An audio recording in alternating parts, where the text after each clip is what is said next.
Y 82 votos a favor, 17 en contra. Así fue el tanteador, el score en la Cámara de Diputados. Se terminó aprobando finalmente el presupuesto quinquenal, la ley madre del gobierno de Yamandu Orsi. Para hablar de esto es que vamos a recibir con mucho gusto a la diputada Julieta Sierra, una de las más activas a nivel de la Cámara de Representantes en Comisión de Hacienda, precisamente, que discutió este tema. Diputada, ¿cómo le va? Buenos días, gracias por acompañarnos. Bueno, muchas gracias por la invitación, un placer. Bueno, ¿satisfecha con el trabajo realizado? Sí, me he dado cuenta que la política siempre deja el gusto de la inconformidad, y no lo digo en tono necesariamente negativo, siempre queda el gusto a más, pero la verdad que fue un resultado que nos deja satisfechos. Bien. ¿Qué más se podría haber hecho? Y siempre sentís que los recursos son finitos, siempre querés dar más. Más a la educación, más a vivienda, más a las infancias. Creo que es un presupuesto súper equilibrado, muy responsable y que ataca los principales problemas que tenemos en la sociedad. Pero cuando ves las demandas, los recursos son finitos. ¿Con qué imagen se queda el oficialismo de la postura de la oposición política? Que originalmente dijo no vamos a dejar a un país sin presupuesto, lo termina votando, pero después hubo algunas diferencias. ¿Con qué sensaciones se quedan? Yo creo que una postura proactiva de todos los partidos políticos en general, eso no me parece menor. Creo que para afuera siempre rinden muchos más las diferencias, lo decía ayer en Cámara, las diferencias, las ripideces, los conflictos. Pero hubo un gobierno, para empezar, con la humildad de saber que no tiene mayorías en la Cámara de Representantes, manteniendo los acuerdos en el Senado, aún cuando ahí sí hay mayorías, y hubo una oposición que, con sus matices internos, que creo que son públicos, o al menos los trascendidos en prensa dan cuenta que sí, aportó muchísimo, y eso me deja bastante contenta, porque también marca que hay actores puntuales de la oposición que ponen el país por delante, que es lo que importa. Ayer podría haber sido una discusión mucho más eufórica, mucho más en el barro, y en realidad creo que fue bastante por lo alto. De todos modos, hay representantes de la oposición que dijeron cosas como, por ejemplo, que el oficialismo tuvo ausencia de lealtad política. Esto dijo Pablo Abdala. O un Gurméndez que dijo que el presupuesto era malo y que iba a traer consecuencias. O sea, hubo algunas consideraciones duras a lo que es el trabajo del Frente Amplio. Y sí, y a nosotros nos pasó que la oposición teníamos, por un lado, actores que decían que el presupuesto aumentaba el gasto de forma sustancial y que se derrochaba, y por otro lado otros que decían hay recortes por todos lados, hay que gastar más. Entonces es difícil también generar un equilibrio. Sé que hay legisladores que no están para nada de acuerdo. Abdala no está para nada de acuerdo con el presupuesto, lo manifestó ayer. Igual lo votó a favor, pero diciendo, bueno, también es dar un paso hacia el país, es una cuestión también republicana. Gurméndez está en contra y directamente lo votó en contra. Creo que se logró un equilibrio entre un montón de matices, entre una Cámara que es súper diversa, súper plural, incluso en la interna de los partidos políticos, y se llegó al mayor acuerdo posible, 82 votos a 99, la verdad que yo lo siento como una patriada enorme por parte del gobierno. ¿Y cree que en este presupuesto se cumplen con las promesas planteadas en campaña por parte del Frente Amplio? Sí, creo que sí, y eso estuvo bastante en discusión. Principalmente porque en campaña todos los partidos políticos hablaron de la pobreza infantil, ya era como un cliché. A mí ya me daba bronca escuchar, y bueno, ¿qué pasa con las acciones concretas con este tema? Y ese fue el tema de consenso en general entre todos los partidos. Nadie discutió el presupuesto que se le daba al MIDES, el presupuesto que se le daba, obviamente siempre se puede dar más, como decía inicialmente. Que se multipliquen por 5 las becas BUTIA, las becas de la educación media, que pasen de 14.000 a 70.000. Eso es generar oportunidades y acompañar una trayectoria educativa. Eso estaba en la campaña del Frente Amplio. Bueno, ¿cómo acompañamos a la gurizada a que termine el liceo? El programa Crece desde el Pie, para que ningún niño nazca en una situación habitacional deplorable, indigna. Bueno, eso estaba en la campaña, está también acompañado en la situación de ACE también, cómo se acortan las listas de espera, cómo se recomponen el acceso a los medicamentos, cómo hay una tomografía por departamento como plazo para el 2027. Hay un montón de cosas que estaban proyectadas en la campaña como cosas concretas, las famosas 63 medidas, que ahora las vemos reflejadas. Bueno, la oposición también dice que en la campaña se dijo que no iba a haber tributos, y este presupuesto establece tributos. También se dice que en la campaña se dijo que iba a haber un 6+1 para la educación y no está contemplado en el presupuesto. A eso iba a ir ahora con lo de los tributos, porque también obviamente fue un poco central el tema de los tributos.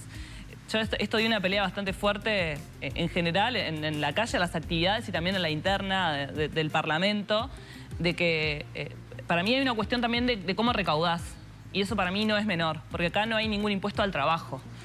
Lo que hay es también buscar la forma creativa de implementar cosas que recauden para el país en una situación que es complicada, que tenemos un 30% de pobreza infantil y que eso no afecte a los trabajadores que están cansados de pagar impuestos. No hay ningún trabajador que te diga quiero pagar más impuestos y está bien porque son muchísimos.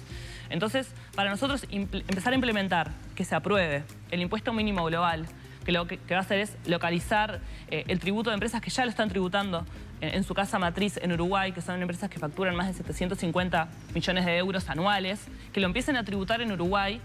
Para nosotros eso es importante porque es una forma de recaudar sin que recaiga en los trabajadores. Las ganancias de los depósitos en el exterior también, uno elige también por qué lado. Nosotros en el presupuesto establecimos de línea base el 2024, no arrancamos de cero, también asumiendo de que uno no puede venir con aires refundacionales, que tiene que contemplar todo el panorama. Entonces, en ese sentido, creo que es un presupuesto responsable. Y con la educación, porque en realidad es de alguna manera una promesa o un compromiso con la ciudadanía que se vuelve a incumplir. Nosotros en el programa del Frente decimos tender al 6+1, no decimos vamos a llegar al 6+1, está establecido el 6+1, decimos sí tender a. La situación es que, lo decía inicialmente, muy claro, uno siempre queda con gusto a poco en ese sentido, porque la educación es fundamental. Creemos que el incremento que tiene ANEP es importante, lo de las becas UTIA es importante, el bono escolar es importante. Nosotros conseguimos una reasignación en la Cámara de Diputados para el EUDELAR, que dista mucho de la demanda, eso seguro, de 250 millones de pesos. Después en el Senado también se le asignó 55 millones más. También conseguimos para la UTEC, que también el desarrollo de la UTEC, la gente sabe que yo soy una ferviente defensora del desarrollo de la universidad en el interior, de la Universidad Tecnológica. También conseguimos 80 millones de pesos para que pueda desarrollarse en 15 departamentos, para que pueda ampliar las becas, ampliar las carreras, y después el Senado consiguió un poco más. Siempre queda gusto a poco, pero la batalla que dimos para que tenga mayor presupuesto no fue menor. Ahora lo que viene, y también ya aprovecho para comentarle a la gente que no sabe, cada año en las rendiciones de cuentas se pueden asignar más recursos, se pueden ajustar. Ahora hay una etapa también de evaluación, lo que no rinde, claro. Bueno, ajustar, dar más plata a esto, quitar este programa porque no está funcionando. Creo que eso es un talento que este gobierno ha demostrado que tiene. Si no funciona algo, bueno, vamos a reverlo. Y cuando llegue la próxima rendición para Julieta Sierra, ¿dónde habría que poner el foco?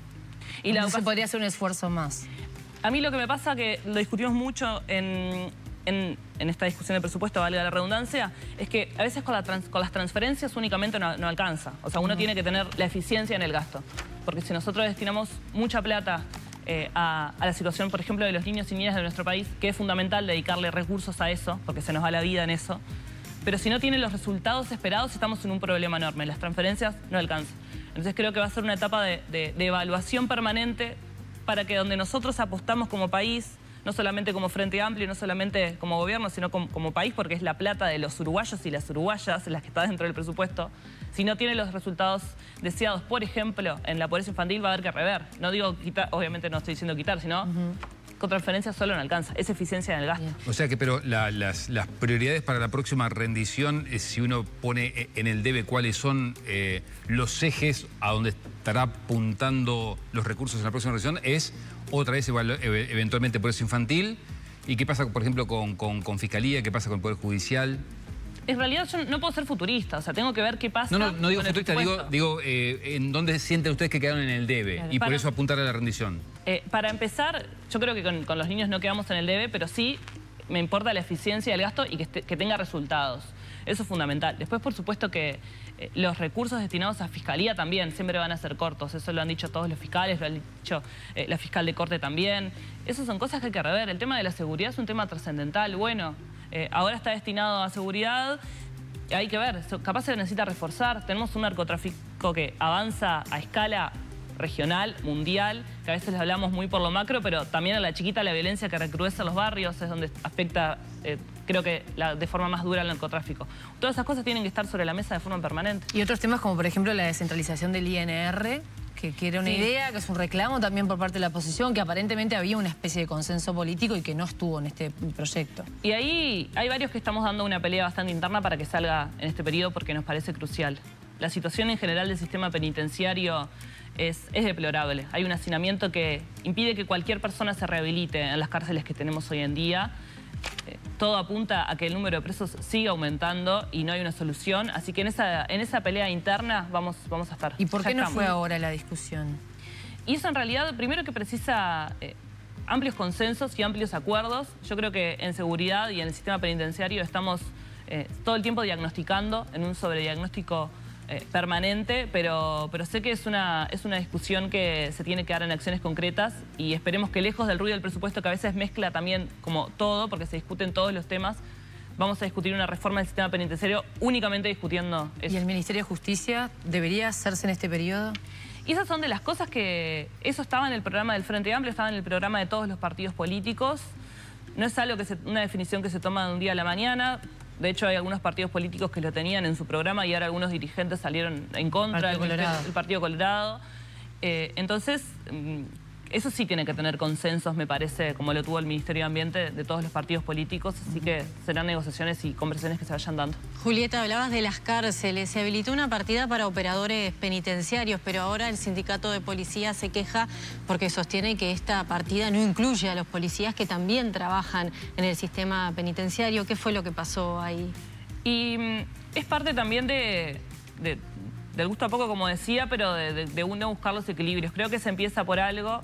Lo que hace esta partida de 20 millones de pesos que se aprobó en el Senado es reconocer la insalubridad de los operadores penitenciarios, que varios legisladores los hemos recibido, a OFUCIPE puntualmente, que manifiestan, y creo que con total razón y con total argumento está bien dada esa partida de insalubridad, porque la situación en la que ellos trabajan, las cosas que viven en las cárceles, son de verdad insalubres, como así lo menciona la partida, y nos queda en el tintero eso, que ojalá se pueda dar. Creo que empezar por algo y reconocer que el trabajo de los operadores penitenciarios en salud es un paso, quedará un segundo paso también.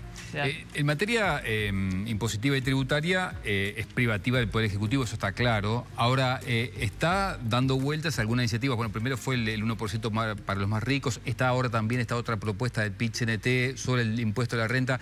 De alguna manera, los sectores o los legisladores o los sectores sociales del Frente Amplio van a promover o van a instar a que el Ejecutivo adopte y que presente un proyecto en esa materia de cara a lo que puede ser la próxima rendición. No lo tengo claro. Para mí la justicia tributaria, los tributos en general es algo que siempre está bien discutirlos. Yo puntualmente no tengo una postura sobre el tema porque creo que es algo que hay que discutirlo bien. Es privativa del Ejecutivo, pero es un proyecto de ley. Nosotros en la Cámara de Representantes no tenemos mayorías.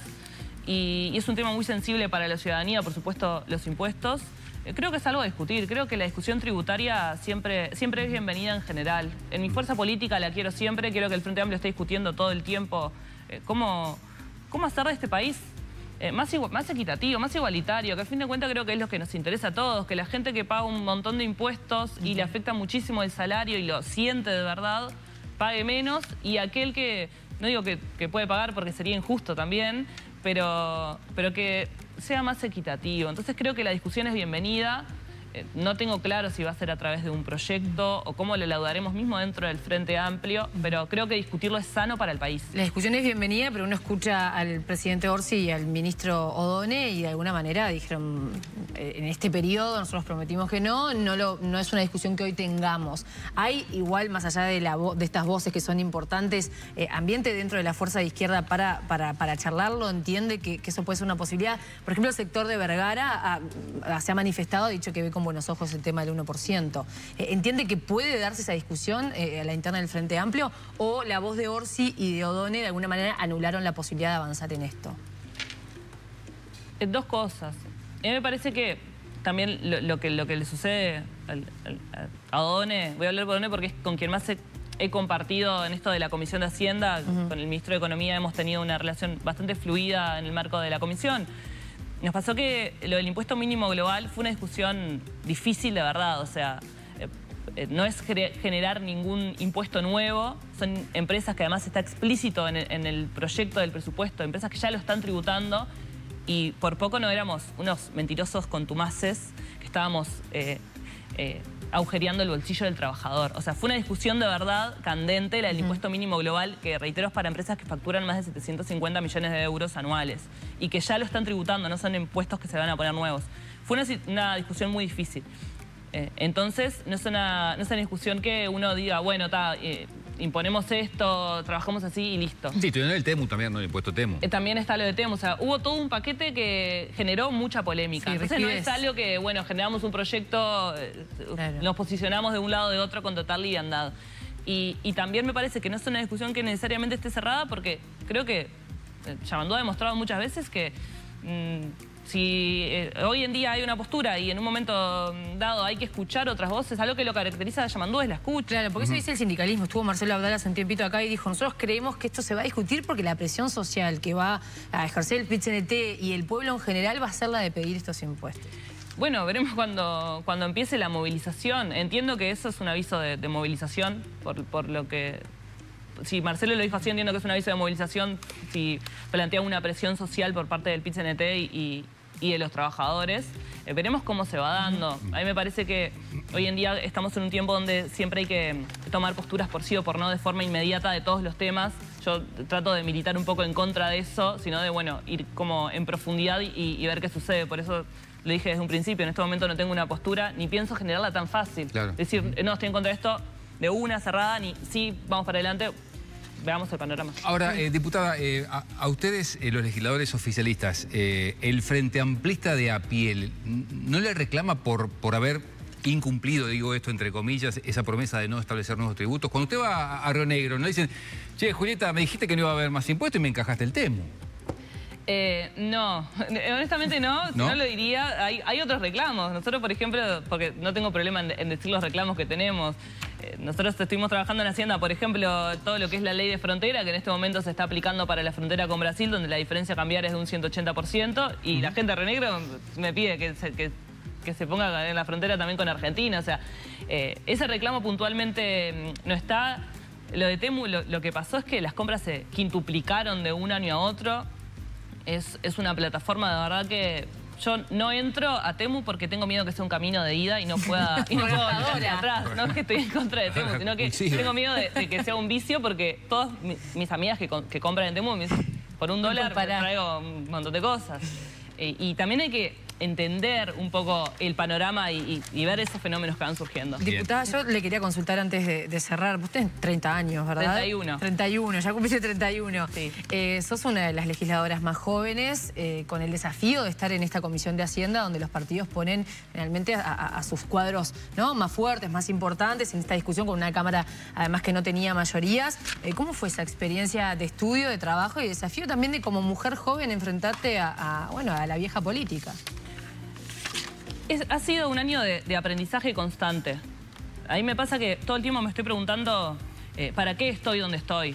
Porque si uno no sabe por qué están y por quiénes están, no tiene mucho sentido. Y no le digo como con afán de romantizar ni nada, sino de tener los pies en la tierra. En el Parlamento es muy fácil creértela, eso es así.